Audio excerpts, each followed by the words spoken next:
My question is about protected geographical indicator status of our produce in Scotland and actually wider in the UK. And last week, the Trade Minister, George Hollingbury, said that some countries regard these PGI indications as non-tariff barriers to trade. And he said there was no question that Scotch whisky would carry some sort of GI because they are easily counterfeited and need to be protected. And then he went on to talk about Japanese and South Korean markets, which was interesting because I was focusing on EU protected GI status, which we currently have agreement over. But he said that he talked about market penetration and different issues.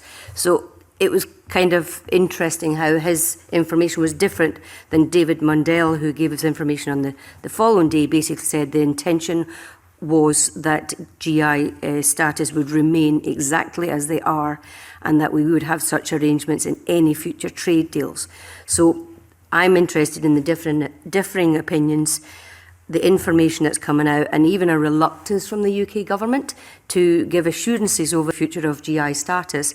But can you, Cabinet Secretary, tell us about any discussions you've had about protecting our GI status? I was concerned. I saw the Trade Minister's evidence and I was concerned. He seemed very down on Ayrshire cheese, for example, that apparently wasn't penetrating the Japanese market enough. Speaking as somebody who was brought up in Ayrshire, I regret that. I think the Japanese are missing out on a treat.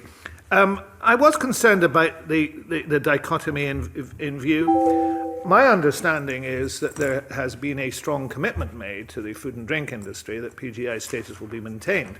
However, I did note yesterday some concern from James Withers, the Chief Executive of Scottish Food and Drink, that that would not be the case. It is really important that the PGI status is maintained. The simplest way to do so, apart from staying in the EU, which would clearly still be the logical thing to do, would be to make sure that in any exit agreement and future relationship agreement, there was an understanding of the continuation of a PGI scheme that worked for both sides. Now, I would hope that sense would prevail upon this. The risks of getting this wrong are very great.